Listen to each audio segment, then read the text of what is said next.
नमस्कार मित्रों, मैं पंडित गोविंदनाथ तिवारी आपको सत्यनारायण भगवान का तीसरे अध्याय की कथा सुनाने जा रहा हूँ। तीसरे अध्याय में कथा है कि कुलकामुख नाम का राजा भद्रशिला नदी के किनारे अपनी पत्नी सतवती के साथ कथा सुन रहा था। उसी समय साधु नामक एक वैश्य आया और अपने नाव को किनारे लगा करके भगवान सत्यनारायण की कथा सुनने लगा।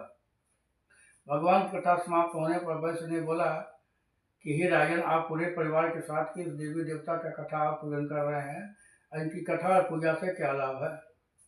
राजा उल्कामुख ने कहा कि हे वैश्य भाई, मैं भगवान सत्यनारायण की कथा पुत्र प्राप्ति के लिए कर रहा हूँ। वैश्य ने कहा कि हमारी भी कोई संतान नहीं है, और भगवान की ऐसी कृपा हो, हमारे घर में भी कोई संतान हो तो हम भी भगवान की कथा को सुनेंगे।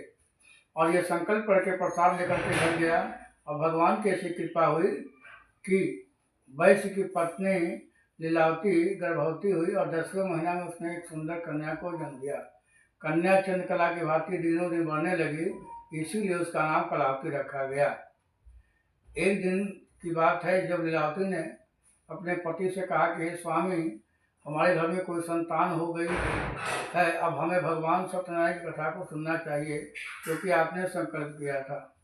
वैश्य ने कहा कि कोई बात नहीं, मैं भगवान सत्यनारायण की कथा इसके विवाह में सुन लूँगा।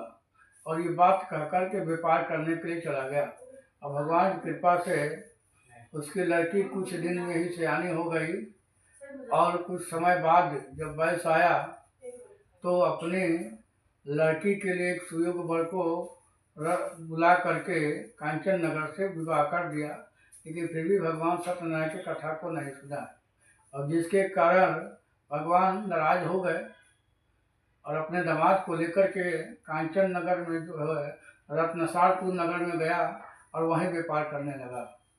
कुछ समय के बाद एक दिन चोर सामान चुरा करके भाग रहे थे, और जब सिपाहियों ने दौड़ाया तो चोरी का सामान वहीं चोर छोड़कर भाग गए जहाँ पे दोनों वैश्य थे।